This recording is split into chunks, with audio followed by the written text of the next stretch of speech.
我必须讲，现在国际啊，有很多地方都在冲突的边缘，包括南海。南海发生什么事情？在仁爱礁这里哦，中国大陆跟菲律宾的两军的对峙哦，看起来情况有升温。讲的是哦，这个仁爱礁的主权争议啊，海警船喷水柱啦哦，包括像这样方方面面的一些争执啊。可是现在两国之间是不是已经断了线呢？我们看到的是这个菲律宾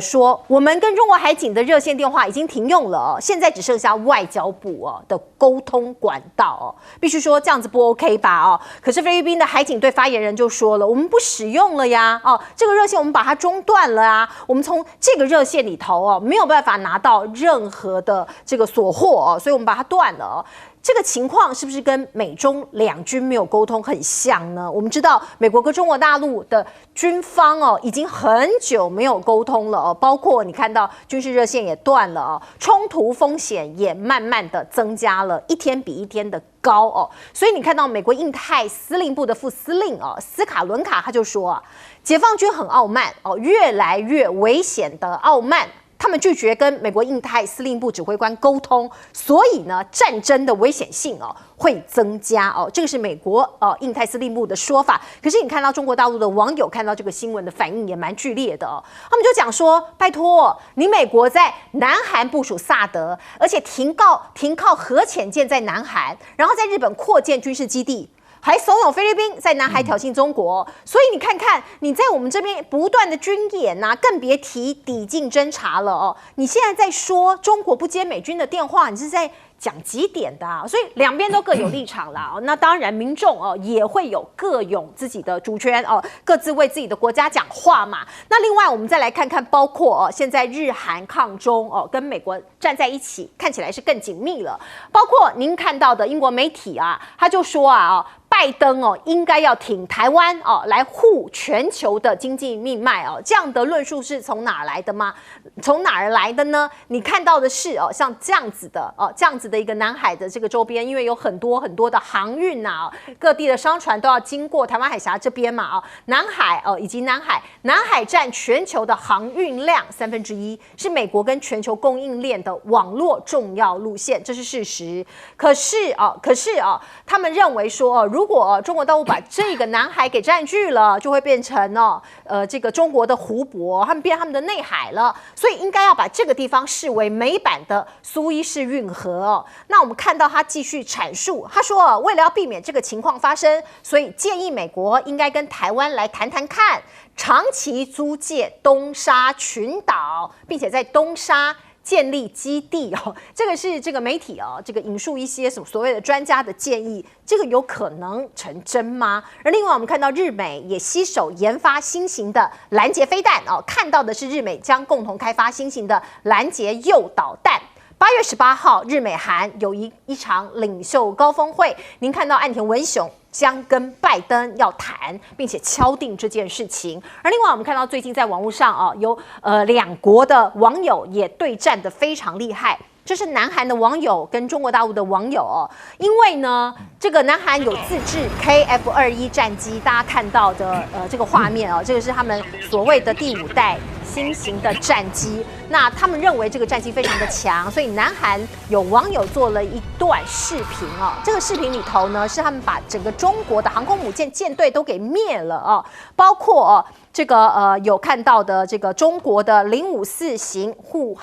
卫舰以及驱逐舰、辽宁舰、山东舰，通通把它给灭了。那当然是网友自制的这个影片可是必须讲这个两边的对战是韩国的 KF-21战机对上这个包括中国大陆的海军们所以还嘲讽说中国海军你们还好吗那中国大陆的媒体也不该示弱说你韩军以宇宙第一强国自诩，吹嘘的能耐简直无敌可能网络上大家都会互相的来攻击。如果真的发生在现实生活中，那也很难想象它的这个影响或者是扩大的这个灾难的范围。而另外解放军那当然他们在不断的往前走，你看到他们不断在秀肌肉。中国公开霹雳15生产车间秀肌肉，不仅为武器广告，更是威慑美国。你看到包括中国还有出口巴基斯坦一些武器，歼10 C1，还有枭龙3的战斗机哦。他们说这是世界上最先进的空对空导弹，霹雳15E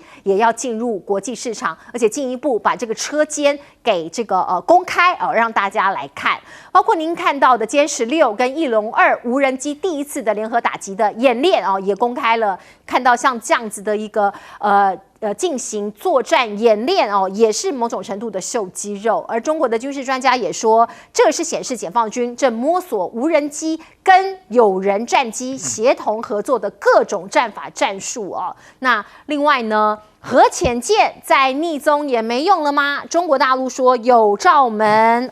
他们这个发现了，这是来自中科院的研究，有一个超灵敏的磁性检波器如果很遥远的地方就可以侦测到先进的潜舰踪迹包括你借着这个磁场的强度方向就可以判断说，这个潜舰在哪里，我可以锁定你的各种的动静。有这么厉害吗？我们先来问问看亮哥你怎么看？包括南海的冲突，以及解放军的这些动态跟美军它的因应。那个中美军方的沟通管道被断线是最近的事嘛，对不对？那我们来看前年美国侦察机抵近南海做侦察，就接近中国大陆了1200次，去年变成1500次那最近中国大陆就切断军方的沟通嘛那最近1个月0次，所以这意味着什么？意味着这苏利文美国那个国家安全顾问苏利文就很紧张他说：“你不能够不恢复沟通那不然这个就好像开车没有绑安全带那中国大陆就说，你就是因为绑了安全带，你才会开快车所以这个意思是什么？就大家都在黑暗中摸我不跟你沟通那你自己看着办吧那你如果来抵近侦察，我就驱逐你美国就是在被驱逐之后，然后失去了双方的沟通，所以就暂停抵近侦察。目前的状况就是这样那菲律宾跟中国也是一样反正你的船就是要来嘛，那我就在仁爱礁附近守着你我跟你沟通有什么用？我沟通完难道你就不来吗？所以目前事实上很多政治都是这样就是我跟你讲，2021年美国抵近侦察南海1200次。我都跟你在沟通结果2022年变成1500次，那我跟你沟通干什么？对，大家就看着办吧。结果不再沟通了，都看着办的时候，我们却看到美国就谨慎起来了。我们目前看到的状况就是这样。那美国驶进台海的军舰也变少了，没有了。现在就是这2个月都没有了，就没有了嘛。所以我坦白说了，你说这样危不危险？危险可是问题是我跟你沟通也没有用你还是在增加来刺探我侦察我的一个态势嘛那东沙岛我坦白说，我真的是懒得这个，因为有一些记者程度真的非常差啦，这实在是不知道如何回应东沙岛距离高雄是420海里240海里，距离广东汕头只有140海里相差了100海里。距离中国是更近你如果要在这边用美军基地，我跟你保证几个小时就不见了。你不是制造借口让人家来打你吗？他可能不知道东沙群岛在哪。我看他根本不知道嘛。距离香港170海里，距离汕头140海里，距离高雄是240海里，你怎么守得住？上面只有200人呢。是那干脆在台湾建基地好了，还比较快。来将军。这东沙，你说给美国驻军其实就是踩到中共的红线，因为东沙是我们台湾、我们中华民国的领土啊。那中共武力犯台，它有一条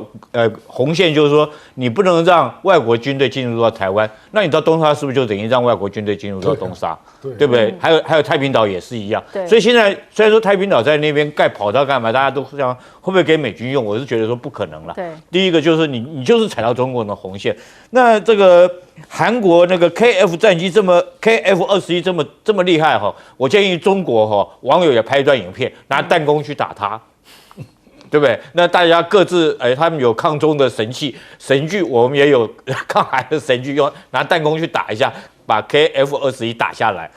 那日美研发新型的拦截飞弹，其实这个新闻我觉得非常有意思。那代表什么意义呢？代表说他们日韩两国，他拦不住这个中国还有俄罗斯还有北韩，他们发展出来超高音速的导弹，他们已经以现有的不管是萨德系统，或者是这个标准3型增程的防空飞弹，可能对这些新型的这个高超音速导弹来讲，已经拦截的效果不敢说拦不到了，但是应该是说拦截效果已经非常的不好，所以他必须研发新型的这种导弹。最后一个我讲一下这个核潜舰逆中其实最大苦主你知道是谁啊？是谁？澳洲。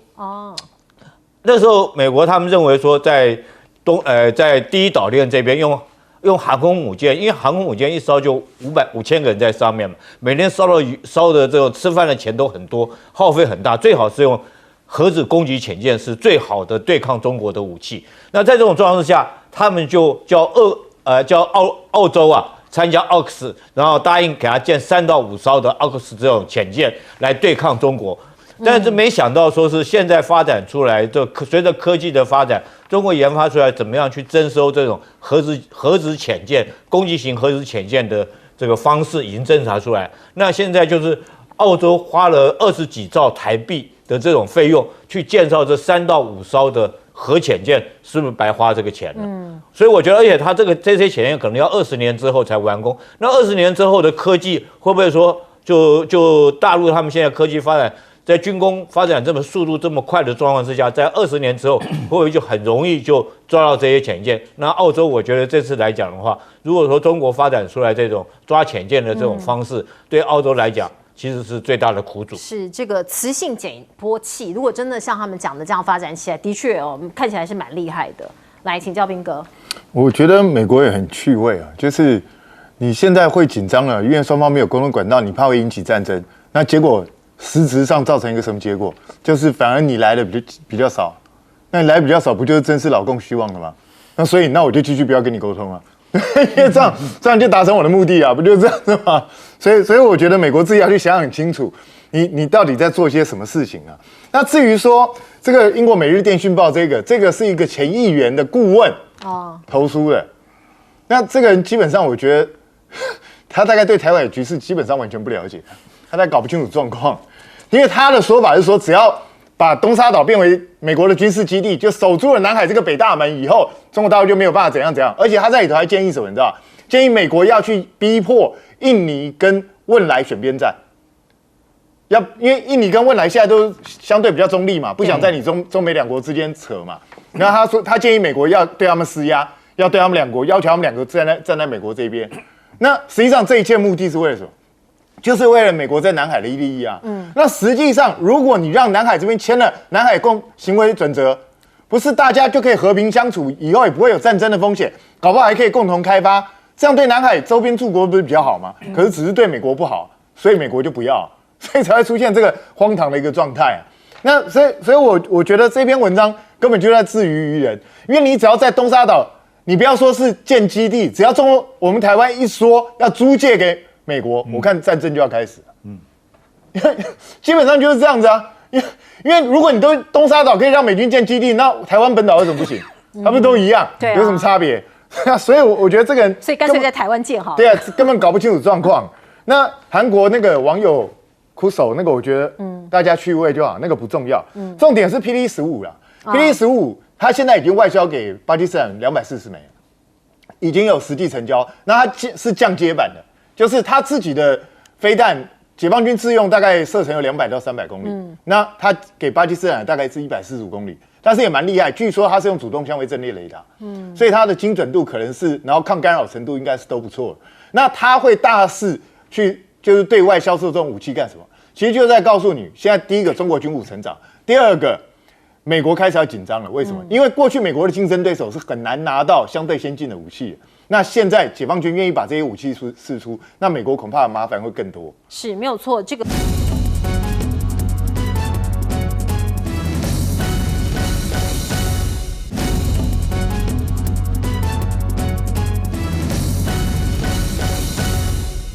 每隔一段时间，我们就可以听到呢，西方世界传来中国经济崩溃了，中国经济崩溃论。可是事实到底是什么呢？我们先来看看呢，中美现在呢对于外资之间的投资啊，有一场拔河大战包括拜登的新的投资禁令出台了，它加速外资逃离中国，包括。除了对于中国直接投资有一些限制，还会影响美国企业在中国的营运决策。为了应对美国像这样的新的投资禁令，中国大陆它也祭出了新的反制措施，或者是各种相关的一些政策你可以看到这个周末，中国发出了红头文件他说希望你这些外商。可以稳定他们的信心。那6大内容包括什么呢？提高你外资的品质啊，利用外资的品质啊，还有让你外商投资企业可以享受中国的国民的待遇啊，包括投资的保护啊，更便利啊，财税方面啊，投资促进方式啊，就是要留住外资，吸引外资。一方面这个美国要把外资全部都拉走啊，另外一方面呢，我们看到中国希望留住更多的外国投资的资金。而另外呢，美国我刚刚讲了，经常会有这样的报道，西方世界特别是美国。可是我们现在看到中国大陆的确有一些这个不利的消息传出来，包括碧桂园之前我们讲它是最大的民营房地产企业因为现在已经陷入财务危机了，它旗下有11档境内公司的债券开始。今天停牌了，而另外一个未爆弹是中国最大的资产管理公司，叫做中植系旗下的中融信托也疑似有爆雷所以你也可以看到呢，现在开始产品暂停兑付啦像这样负面的新闻其实也很多那另外呢，看到地方的财政，中国大陆地方财政据说现在地方债已经破了400兆习近平也派出了金融小组去查账希望赶快把这些债务呢给削减。而另外呢，中国崛起的这个烂尾吗现在已经是烂尾楼的阶段了吗我们看到包括商业内幕 Business Insider 他报道，中国经济增长、生产或者贸易已经跟以前无法比了，现在有通缩的现象所以这个是牛津的经济学家他说了，中国出现了经济停滞，还有全球影响力丧失的迹象所以现在中国崛起论烂尾了过去10年、过去20年都说中国要崛起了，可是现在烂尾了这个是来自于西方的评论跟西方的一个想象。金融时报的社论更说，中国陷入了心理政治的恐慌阻碍了它的经济成长。而我们看到拜登美国总统他更说中国是世界经济的定时炸弹。他认为呢现在呢中国这个可能随时都有可能引爆这一枚炸弹。可是环球时报中国的官媒他反击了他说如果中国强了，美国会觉得你是威胁；中国如果弱了，又成为定时炸弹，那你到底要中国怎么办？强了你又觉得不开心，弱了你又说我是这个不定时炸弹，所以他们很难为啊。而另外我们看到呢，从今年以来美国是不是有刻意的这个是从中国大陆这边的这个微博公众号玉渊谈天他说的，他认为美国有系统的可能就对中国投资的报道数量会有很大的这个海量的报道，包括你看到的，他们有做一个表格，2023年的3月16号美企高管掀起访华热有一波的这个密集的报道，而另外5月20号也有对中国大陆投资限令联合审查，然后叶伦访华，他认为在几个重要的节骨眼上面，美国媒体开始炒作话题，这是巧合吗？他们认为这是可能是有一种认知作战，或是这种系统性的一种报道媒体战。而欧洲呢？欧洲完完全全认同拜登吗？看起来也不一样哦。所谓脱钩或者是中国的这个经济的这个需要防堵这件事情，欧洲可能要走自己的路。我们先来请教亮哥，亮哥你怎么看中国大陆的经济现在到底状况怎么样？您的判断是什么？当然有一些问题是要面对啦，比如说碧桂园真的很严重啊。那据我了解是，它有一些是就是美元发行的外债，那未来大概另外还有5笔啦它要面对那目前是碰到了，可是它有30天的那个宽限期，所以最后一天是9月7号，所以它现在还没有跳票。那国内有11笔现在就停牌了，国内，因为它比较重视国外因为国外就联动到国际债信的问题所以当然是值得忧虑了。可是你要知道，就是说它主要是卡在它的流动性失调嘛，就是大家都看跌嘛，所以大家不愿意进场买房所以就使得它的收入大减。那可是以前杠杆做太大，所以现在就有很多洞，它收入不够补不进去。可是总的资产还是超过债务，所以你不能够说这样的公司叫破产你只能够说它的流动性失调，那出现了债务开始出现那他们现在也在动员各种资金进来补嘛，或者就要把股权销价卖给另外的投资机构等等那中植系这个也是一样啦，中植系实际上不是一个公司是一群金主啦那个创办人已经死掉了嘛，那现在最大的公司就叫中融信托，那也是一样，就是很多人去对他的投资基金做了购买那现在就出现了状况我觉得这个历来坦白说了，这个中国的危机论中国崩溃论这已经很久没人在唱如果拜登认为这是真的，那中国就已经快垮了那你在紧张什么？那就不用防堵它了。是啊，那你为什么科技已经连续制裁到700多家企业，还制裁了500多个个人，还一天到晚担心这个中国的电动车还有那个稀土的出口要做管制，那你在担心什么呢？不是快崩溃了吗？这种论调坦白讲，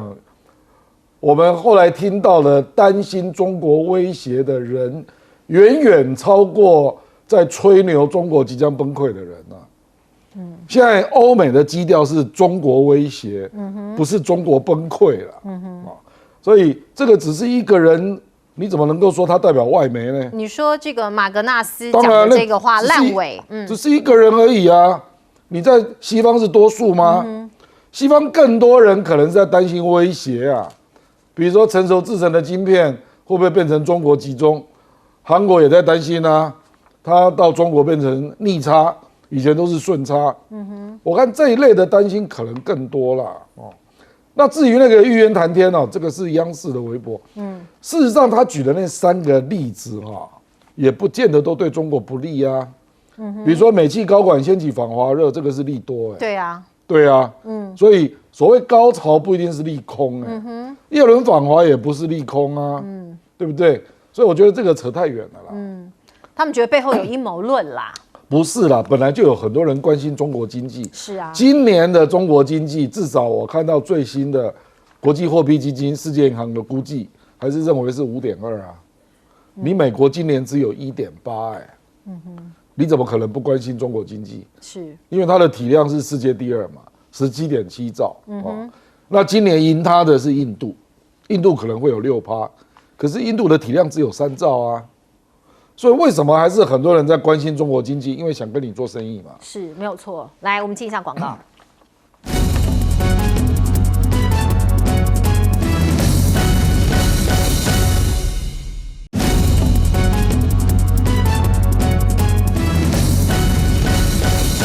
我们请教将军怎么看中国大陆的经济？其实这2个大国之间的博弈我们通常都在讲军事方面是比较兵对兵比较直接。其实包括经济金融各方面，其实双方都在做个比较。那在经济方面，我们前一阵子看到的是什么？就是很多美国的这种科技业的巨头都到中国大陆去寻找商机，对，包括 Intel， 包括到 NVIDIA 啊，这些人都到大陆去寻找商机。那拜登看了会不会着急？会着急啊！所以他希望说，在用这种找到一点点。这个在大陆上面，他们发生经济的一些状况，就把它扩大宣传来做报道。像之前我听说，他们预估中国因为这个疫情的关系，今年的经济成长只有2%，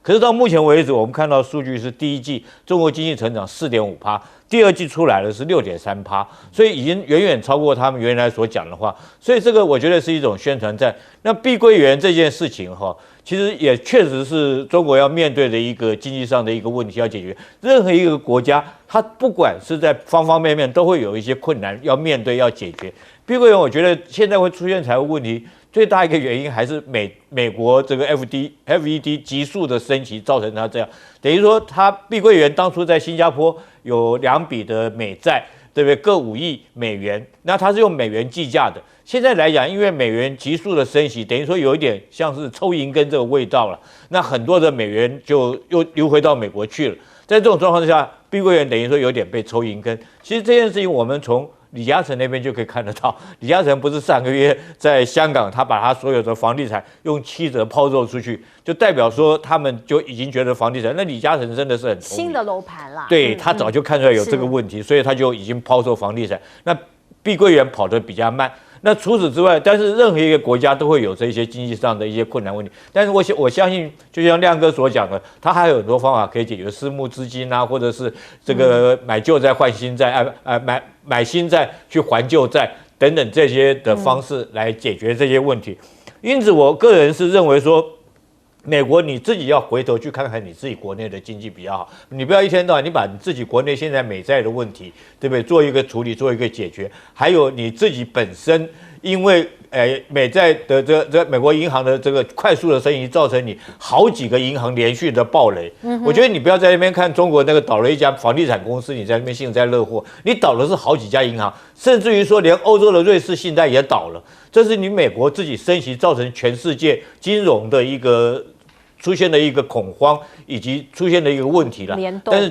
对，讲起来说严重也严重，但是我相信假以时日，应该可以以中国现在那么庞大经济体来讲的话，它应该可以面对，可以解决，但是还是要好好面对，解决是比较适当的。是我们先进一下广告。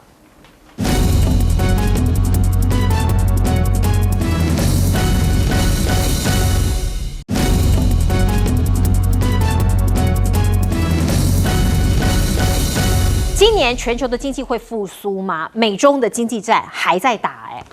我觉得中国大陆现在确实面临到非常多难关呐，它的通缩问题，然后主要是它内部的需求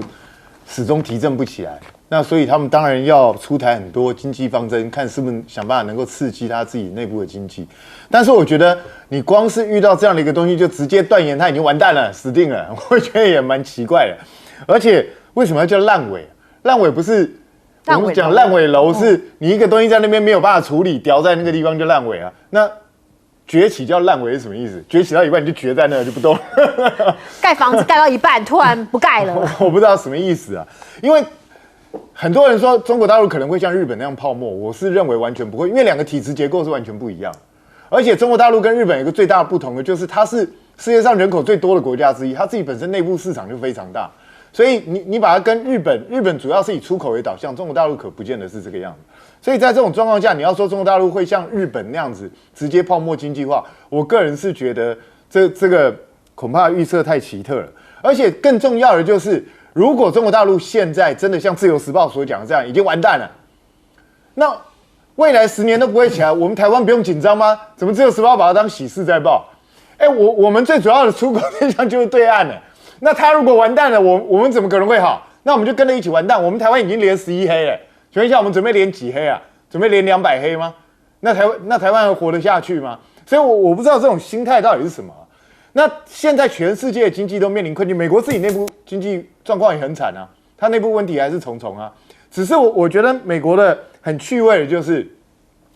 他一下唱衰中国大陆啊不行了，快来像定时炸弹，然后一下又说中国对我们威胁很深。那到底是怎样？我实在搞不懂，到底应该是怎样？因为他如果对你有威胁，表示他现在。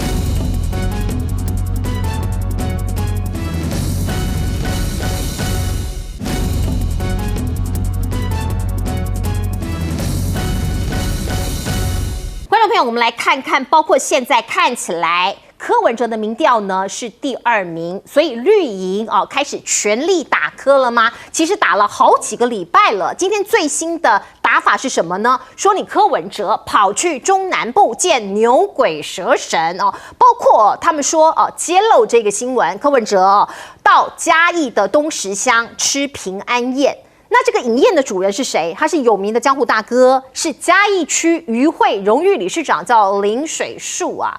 那我们就看到绿委这个民进党的委员就很酸说：“哎呀，你去找他是要组联合政府吗？”讲这个话的是洪申翰，他说：“你柯文哲为了扩张自身的政治版图，荤素不忌。”黑白不分呐那林水树恐怕有一些观众朋友不是很认识他，他必须讲的确有一些这个过往他是被称为纵贯线的黑道教父，有杀人未遂、赌博、伪造文书、向农会超贷、迁赌职棒案这些幕后要角等多项前科的确有一点这个争议啦那可是话又说回来，林水树不只跟白色的有一些交流，他跟蓝的、跟绿的都有交往啊。你看到那个吴子嘉就在8月12号的董事长开讲上面揭露，他说民进党很多人也跟林水树关系很好啊包括王金平蓝营的，2019年也有这一张图也拍下这张照片。跟林水树一起比邻而坐那另外我们再来看看柯文哲，今天也面临了另外一项议题，他的子弟兵这个民众党籍的高虹安，新竹市市长涉嫌诈领助理费被起诉那柯文哲今天下午出面来开记者会，他说。力挺高虹安，绝对不会有贪污的企图。柯文哲说，高虹安是认真谨慎的人，绝对不会有贪污的企图，支持他为自己的清白来捍卫而必须说，高虹安是什么样出身过去他是政治素人科技界的。然后呢，在郭台铭的这个事业版图上面是他的得力助手。2020年那个时候，柯文哲跟郭台铭有一些合作的关系，在政治上那柯文哲曾经讲过这一段话。郭台铭有拿一份名单给他说我们这里有一些不错的人选我们来推荐不分区立委的排行。当时他挑了高虹安，他也从高虹安的一些背景的确蛮优秀的，资历学历都很优秀如果郭台铭要选，我们现在是假设题那高虹安到底是要支持郭还是柯？而现在高虹安是不是也变成负分了？因为被起诉嘛贪渎案这个包括被检方起诉，他会。变成郭还是柯的负分呢？这个都是等一下要问我们现场的来宾的。而另外，我们看到柯文哲的竞选总部选择的地点可能是新庄那如果是新庄的话这个是他的竞办组织部人力要进驻的话在这个地方是不是要踩侯友宜的大本营呢？另外，民进党这一次选举2024完完全全胜券在握了吗？赖清德副总统他过境纽约，要往中南美去访问在过境的时候在纽约的时候嘣一声，今天我们看到友台出了一个独家专访，而且把自己的主播都派去纽约独家专访赖清德。你看到的纽约独家女战神张雅琴跟赖清德畅谈台湾的未来张雅琴的脸书也po出这张照片。可是我们要问了，我们各家电视台都有派记者去，而且我已经问到了，都是自费的不是什么总统府出钱全部自费。摄影加文字加起来10几万几十万不是10几万，几十万大家就跟着，这当然是重大我们国家重大的新闻。可是各台都去的状况，为什么只有年代独家专访这个也是蛮奇特的那对这个掌控媒体来说，必须说，除了给标案之外，给独家也是一种掌握媒体的方式我给你独家。你要不要听我的，或者是你要不要为我做事类似啦这个必须说主政者他有很多的工具可以来操控媒体。另外，我们再来看看呢，所谓的新闻操作这件事情，台湾是自由民主的国家嘛，有很多新闻是不是被压了呢？包括我们的国军飞弹怎么又射歪了？海巡舰险遭灭，海巡舰叠冰差一点被我们国军的飞弹给射中那这个新闻我们都不知道是有一名海巡署在这个舰艇上的官兵他透过海巡这个海巡爆料靠北海巡2.0的这个网站写出来他的亲身经历说他那个时候如何被国军的飞弹这个锁定，而且在我的舰艇旁边爆炸到现在他整个人要去看精神科，每天都发抖耳边也不时出现幻听炸弹声。现在怕的上班就发抖，所以网络上很多网友就说，海委会的管碧玲在哪里那国军飞弹射外到底有没有这件事情？因为被爆料了嘛，国军只好出来证实说有深表歉意。这是空军司令部说，本军深表歉意，已经要求相关人员落实飞行前的任务提示不过我们要问，这个新闻是国家机密吗？是不能曝光的吗？为什么都没有相关的人这个爆出来或者是说告诉媒体发生了什么事情？来，我们先请问亮哥你怎么看？包括柯文哲的事件这个跟黑道吗？那他的子弟兵，民众党的地方首长现在有可能会被起诉，您怎么看？那个台中镇南宫如果有庙会，赖清德是不是不要去啊？严清标也有前科啊，这个都是更生人嘛。你如果说他现在还是黑道，那当然不宜嘛。他是东石乡长，女儿也当过东石乡长，儿子也当过东石乡长，现在又是渔会的荣誉总干事啊。民进党如果要用这个标准啊，那镇南宫以后大家都不要去。严清标也有前科啊，反正你只要更生人，你都一律不去嘛，是这个标准吗？那要不要问一下游锡堃认不认识陈银柱啊？要不要认识一下？大家要不要都掀锅啊？就找这种完全没有选举经验的，像什么洪申翰啊，找这种人出来发言，那请你去监督民进党的人嘛。更生人的庙会办的所有的活动，民进党的立委都不要参加，看你能不能做到。洪申翰来监督，同样的标准，我看你能不能做到。不然洪申翰就是台湾新的双标标王啊。就是这样嘛，这个就是找不到题目可是人家有交代说一定要黑科，所以还是要找个题目，就黑到了这种莫名其妙的议题啊。我们台湾的更生人在各种我们说各种社团或者庙里面，这担任重要的角色，这种人多得很这种没有选举过的人最好shut up不知道状况的人嘛。你赖清德就竟然用这种人好了嘛？我来看你可不可以搞一个道德重整运动连媒体的基本规则都不遵守我简单讲就认为，我就严重怀疑是张雅琴向黄崇彦施压，向总统府施压，所以你如果不让我有一个专访的机会，我可能嘴巴会控制不住我就开始讲一些讲东讲西所以你就只给他专访，这破坏媒体规则我以前没有看过陈水扁蔡英文干过这种事就我记忆所及，从这个过去历任的总统出访，从来没有发生过这样的事情，没有人这样做的啦。对啊，如果这样子，我们干嘛还要自费这样跟着过去啊？那就以后赖清德的新闻250嘛，只让某台去播嘛，其他台都不要播了嘛，是这样吗？这个我不知道是谁负责赖清德的这个媒体的工作啦。这个人至少要出来做个说明吧，或者是赖清德本人嘛。我是觉得这个郭台铭那个不分区所谓兜售说这个我实在是听太多次了。那个时候传出来的就是柯文哲有一席不分区要让郭台铭决定。那事实上那个时候也传出2个名单。可是后来就是郭台铭自己选的嘛，柯文哲自己选的吧？没有，是郭台铭选的。是郭台铭挑了高虹安。对，所以另外那位心里也不太舒服啦。事实上就是这样的一个过程。那你要讲说郭台铭去兜售，不是这样吧？我们的了解就是民众党有这个不分区的机会嘛，那他就有一席想要让郭台铭决定。是那坦白说有另外一位。也是大家都熟的朋友，我就不讲了也是女性，对。那后来就是郭台铭推荐的高虹安嘛，就是这样嘛那我是觉得高虹安这件事因为司法还没有定验那在检察官起诉阶段，那民进党的发言人就开始乱批一通啊，那以后民进党也要用这个标准吗？现在事实上还要经过司法了啊。不过这个时机点真的有点怪啊，说实在了甚至我今天问民众党的朋友，他们还认为一审的时间搞不好就故意选在1月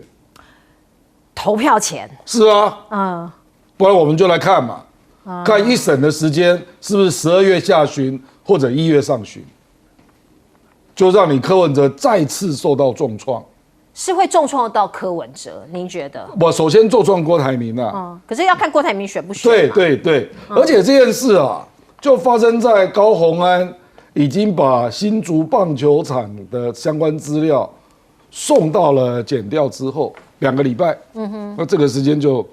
这个检调就起诉了啊，所以我们就等着看吧，就是这个起诉的时间点然后当然还有包括高虹安说他提出来的证据，那检方不采证了，实际上他早就知道是这个结果了不过就是说这个就要到法院，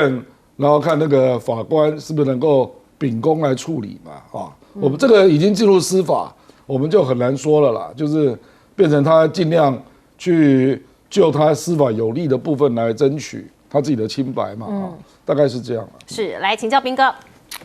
其实我是觉得，民进党现在如果要去打这种黑的东西的话，他们好像忘记上次他们是怎么告我的。告你？因为我就是讲，有人就引荐蔡英文到处去跟角头老大失败。那请问一下，那这个事情是真的还是假的？对啊，民进党你们自己办的这些选举参会里头一大堆这种人出现，你们都当作没看到，就是跟生人。对啊，所以我真的觉得去打这种东西本身是很好笑那当然啦，因为柯文哲过去给人家形象，因为他号称他是白色力量嘛，然后所以民进党是要去凸显这个东西，说难道你们现在变灰色力量吗？想要用这种方式去磨但是我个人认为这样子收效恐怕不是太大。那民进党喜欢这样打，就继续这样去打。那至于高虹安这个问题呢？那当然现在已经进入司法程序，那法官会怎么判我们不知道。那可是你说这是不是政治追杀？我认为就是啊，因为你看同一天那个翁达瑞也发出一个文章说。他的论文突然之间在外国网站被下架，到底怎么回事？就同一天这么刚好，然后绿营的民代噼里啪啦全部大家一起围攻，好像讲好了一样。那所以这是一个有计划的动作吗？还是真的大家心有灵犀？有人就怀疑是要了转移赖近邻的焦点。是啊，因为最近出了2个100亿嘛，一个赖100亿，一个正100亿嘛，两大100亿出来，那所以是不是故意要去在这个节骨眼让大家把焦点不要放在？这个我们的赖品妤小公主身上是不是这样？我不晓得啦。那可是问题是，这个事情你说到最后会不会对柯文哲造成重伤？我认为还很难讲，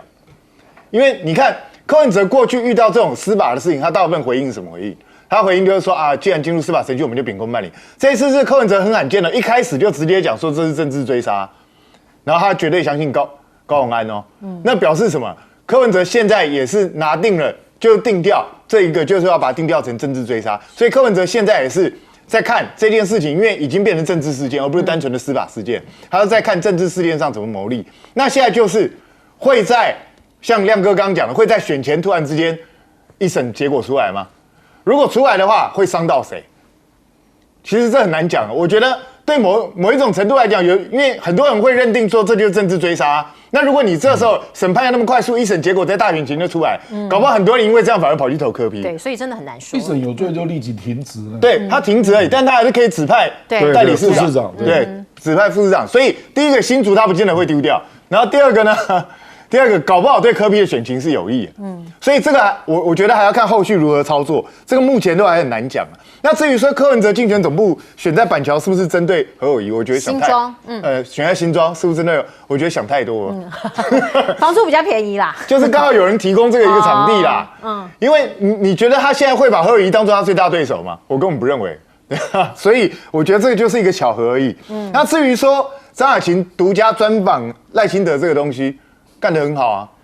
我觉得你就继续这样去做啊，因为我说真的当然现在90%以上的媒体都被民进党掌控，可是你真的以为媒体人都没脾气了吗？你真的以为大家心里头都是这样默默吞下去吗？你真的确定是这样子吗？我自己在媒体这么多年，你做了这一种完全不符合常规的事情，大家心里头不会有其他的想法吗？我觉得赖清德如果想要得罪媒体，就继续这样做啊。你看现场媒体有提出抗议是，可是抗议无效。抗议当然无效啊。那我又提醒赖清德啊，对，现在这些媒体大部分都护着你，可是有一些因为他在他的媒体不能报的东西，他不见得不可以传给别人报。